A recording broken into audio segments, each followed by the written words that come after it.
international comment le Sénégalais accueillirait donc cette rencontre-là. di leen ci gërëm di leen ci sant bu baax a baax a baax et di leen wax ni donc bi ma toogee ak moom ñu waxtaan bu baax a baax waxtaan ci Sénégal bu baax a baax ma waxoon fii ni loolu moo tax ma duggoon ci coalition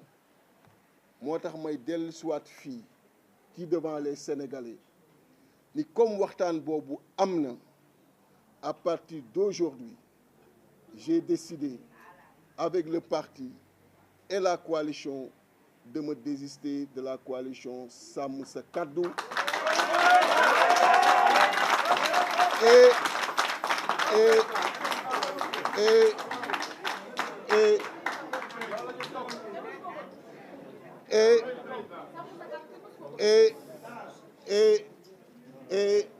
di engager tout le parti, toute la coalition, tous les sympathisants, ñoom ñëpp fu nu mën a ne. Ça peut être douloureux pour certains, ça peut être très douloureux pour certains parce que xam naa ni jotoon nañu sore ci biir comme pour man mii d'ailleurs, mais di leen engager fépp fu ñu mën a ne à faire une translation vers les comités électoraux yi nga xam ni Pastef taxawal na ko, mais également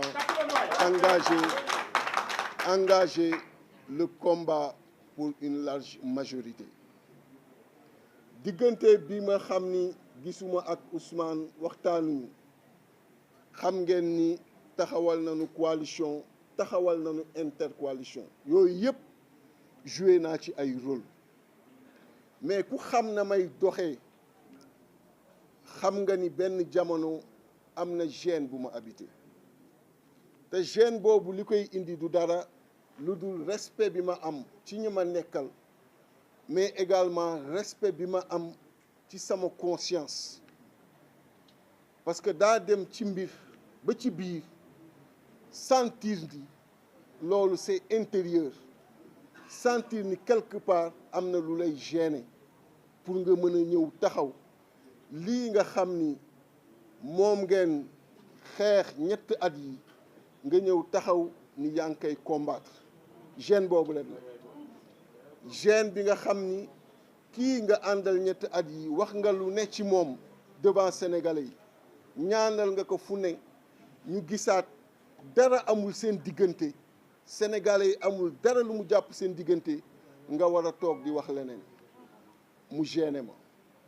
fi ma jógee parti bi ma nekkoon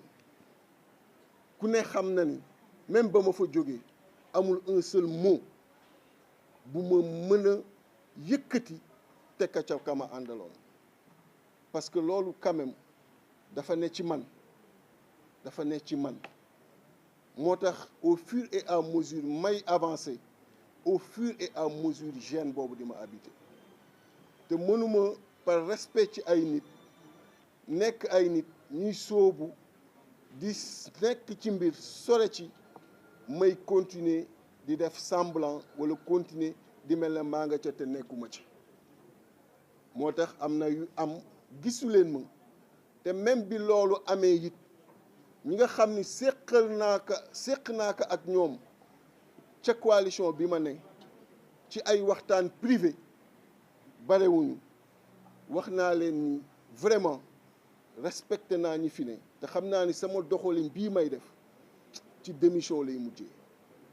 c'est-à-dire que même bu lii amul woon avant ñuy dem élection, ku xam Déthié nekk ci mbir te gisoo ko ci démission la doon dem. démission par respect ci ñi ma àndal, ñuy bañ continuer di foog ñoo ngi ànd ak ki nga xam ni tey jii nii mi ngi fi te newu fi, mais aussi par respect pour les Sénégalais nekk ci mbir te fesoo ci.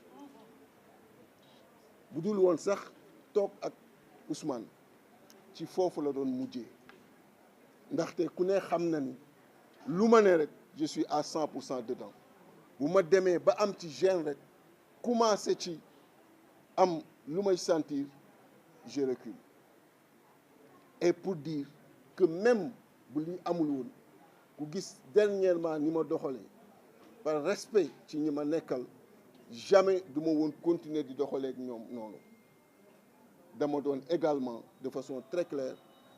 démissionner parce que doon na jafe may toog man di attaquer Ousmane di toog di attaquer le président Diomaye alors qu'il n'y a aucun problème alors que sincèrement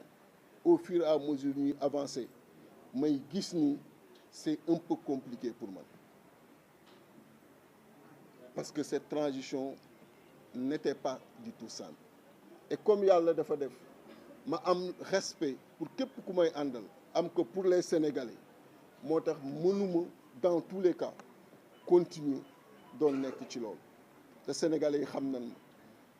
nañu lu ma nekk rek maa nga ca 100% te lii ma wax ni bis naka tey ci laa ne dinaa ci nekk à 200%. dinaa nekk à 200% ci liy triompheloo les listes du régime les listes de Pastef lépp liy triompheloo les listes yi nga xam ni tey jii nii moom le président Bassirou Diomaye Diakhar Faye teg et le premier ministre Ousmane Sonko. di jéggalu coalition bi kilifa ya fa nekk yëpp di jéggalu intercoalition bi kilifa ya fa nekk yëpp parce que bu ne ci ñoom ñaar liggéey naa ci techniquement lépp lu ciy xalaat joxe naa ko des propositions def naa ko ci mais ku ne ci ñoom xam ne respect bi ma am ci moom kon loolu laa ni woon dinaa ñëw jàkkaarloo ak sénégalais yi wax leen ko ñu xamee que noonu di ko résumer très rapidement en français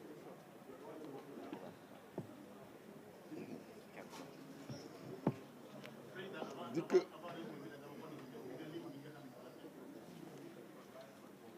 dëgg la di gërëm bu baax délégation ya fa ñëw yëpp kilifa diine boo leen xam ci Sénégal ak famille bu mu mën a ne ci Sénégal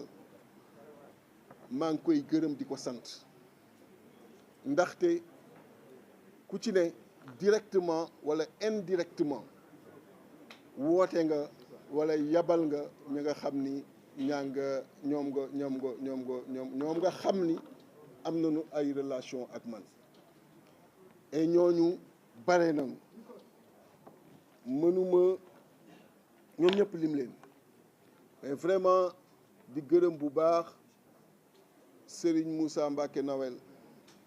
di gërëm bu baax Serigne Abdou Khadre Bassirou Mbacké di gërëm bu baax Cheikh Bara Ndiaye lim ci dox kenn mënul wax nu mu toy di gërëm bu baax Serigne Imam Dianka di gërëm bu baax Serigne Ibrahima Ndiaye di gërëm bu baax tous les responsables de Pastef tous les responsables de Pastef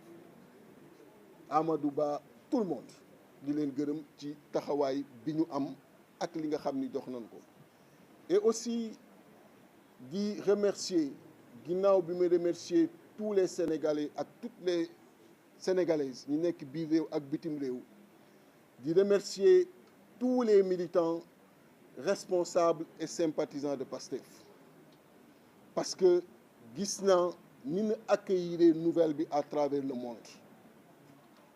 les Ousmane Tounkara j'en passe tout le monde gis naa ni ñu accueillir nouvelle bi di leen ci remercier bu baax képp kuy militant ak militante Pastef ginnaaw naturellement bi ma remercier tous les responsables et militants et du parti et de la coalition ñoom Pape Alé colonel Kébé tout le monde maa ngi leen di remercier ku lim juum di remercier naturellement ñi nga xam ni ñoom laa bokkaloon coalition Yewwi Askan Wi ñu nekk tey ci mouvance bi ñoom ñëpp di leen remercier ndaxte lu rafet moo rafet et ku ne na nga ko mëni na nga ko sentir témoigner nga loolu mais de remercier encore une fois les Sénégalais et les Sénégalaises. Parce que j'ai vu ni nous soppee loolu nga xam ni moo am. Et li ma ci mottali rek mooy tur ci liste kenn mënu ko génne wante bu ñu demee ba tur boobu sama tur Déthié Fall ci liste ba jàll Assemblée nationale ma koy wax devant les Sénégalais sama désistement mooy une démission bi nga xam ni ka ca topp mooy jël poste ba parce que du ma jël mukk poste bi nga xam ni tey jii nii joxe naa kon loolu mooy li wér te mënoon naa ko def it après élection mais j'ai préféré def ko léegi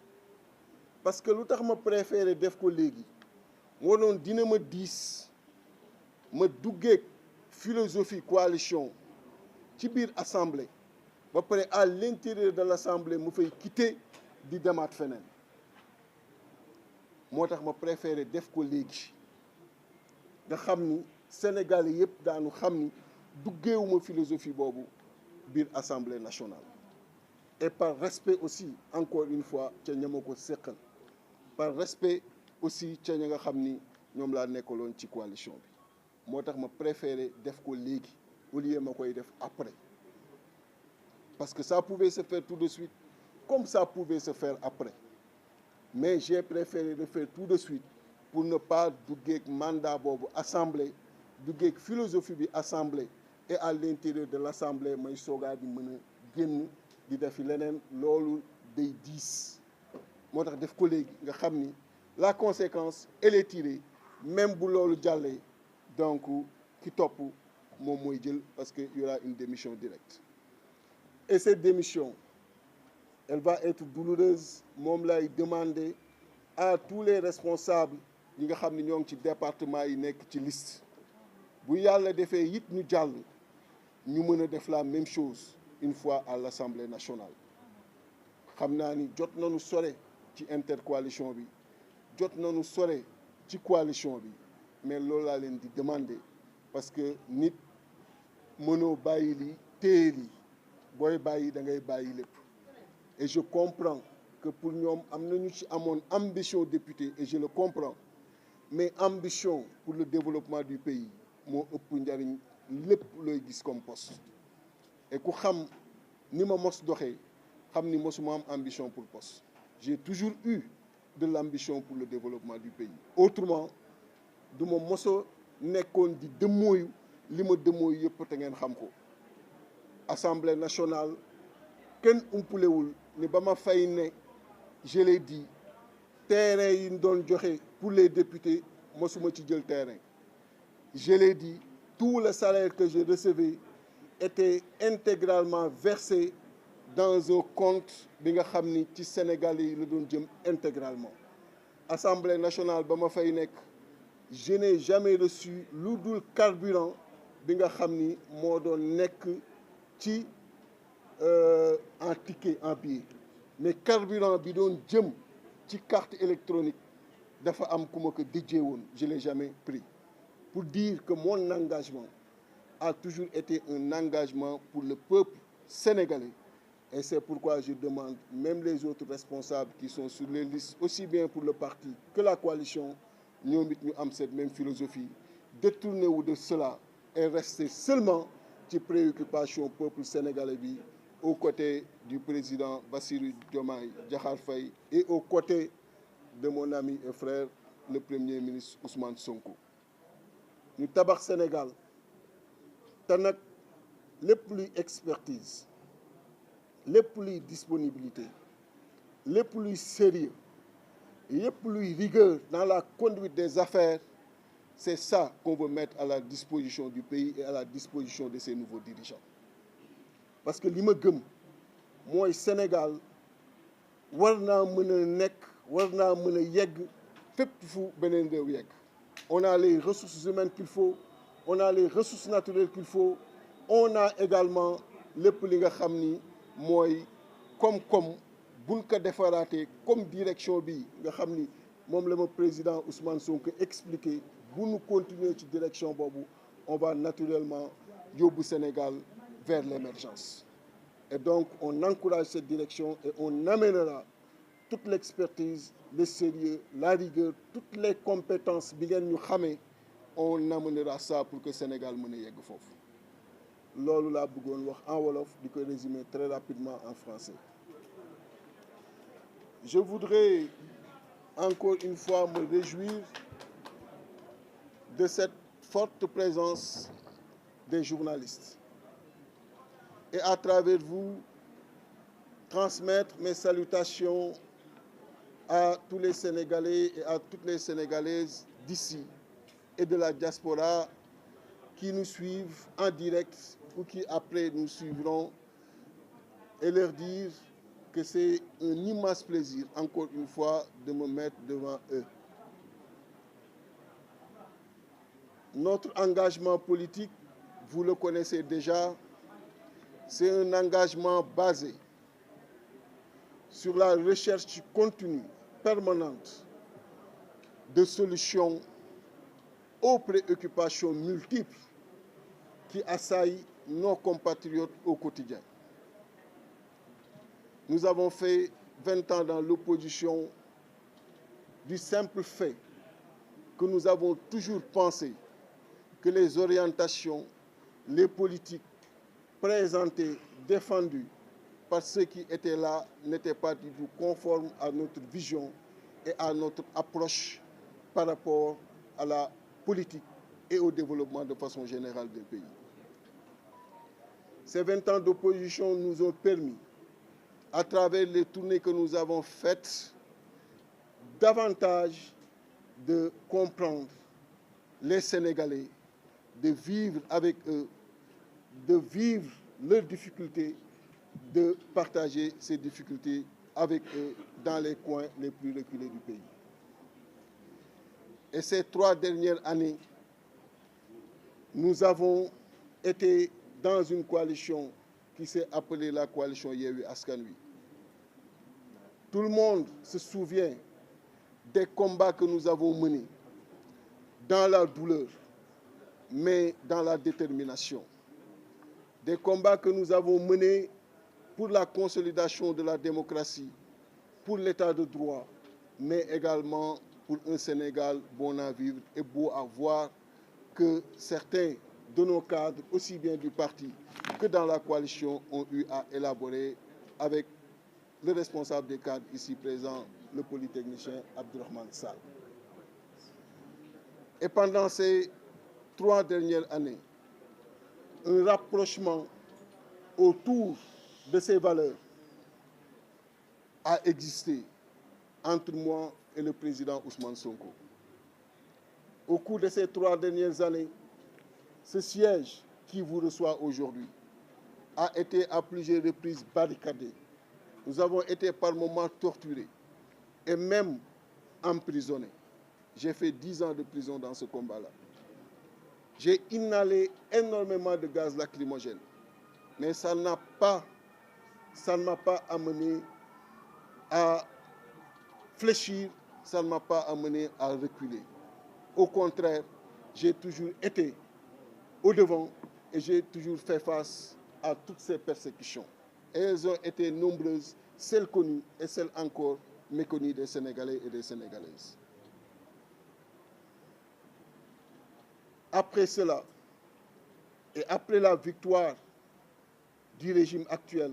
qui a permis au président Bassirou Diomaye Diakhar Faye d'être le président de la République du Sénégal, j'ai préféré observer un moment de silence pour ne pas gêner les tenants du pouvoir,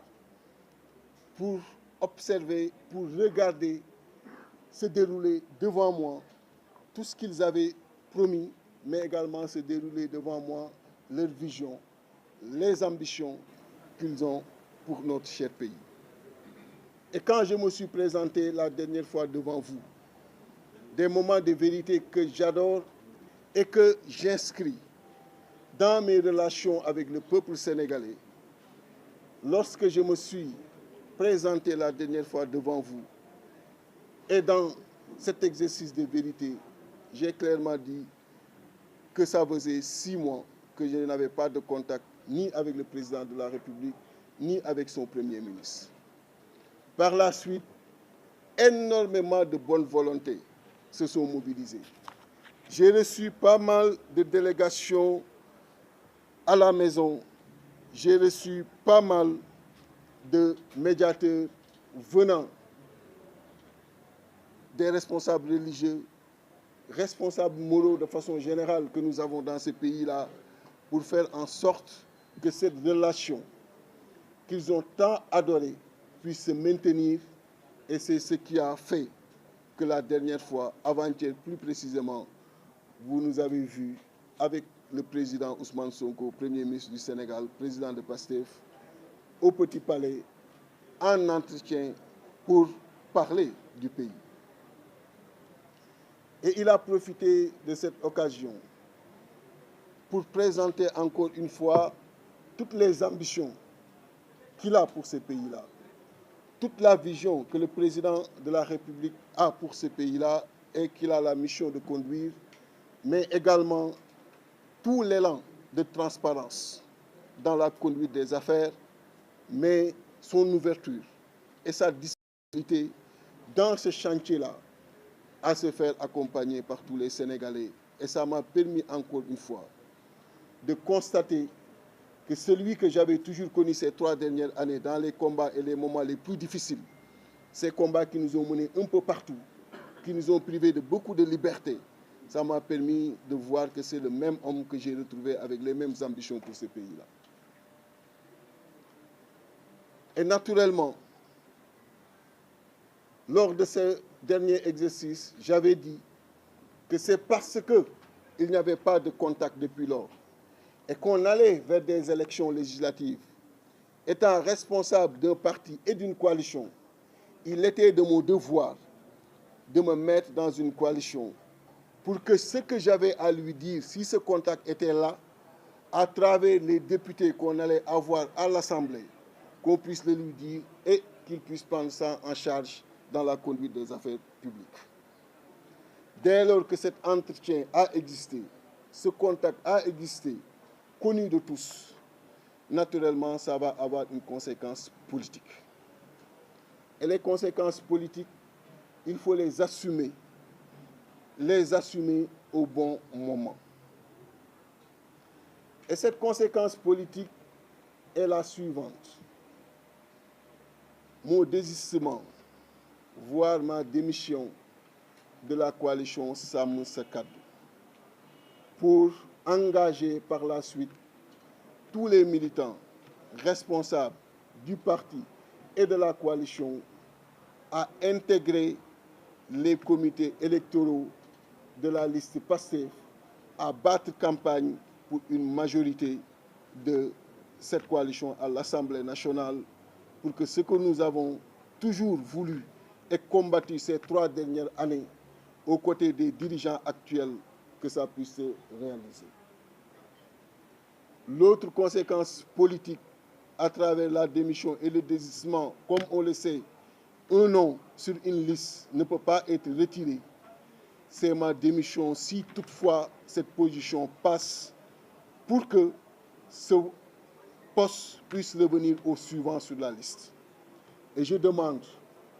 dans la douleur que je peux comprendre tout de suite, à tous les responsables du parti et de la coalition investis sur les listes au niveau des départements de procéder de la sorte et également, si toutefois ils sont élus à l'Assemblée, de faire la même chose et de déclarer cela tout de suite, parce que c'est beaucoup plus conforme de le faire tout de suite ou de le faire après, selon mon approche des choses.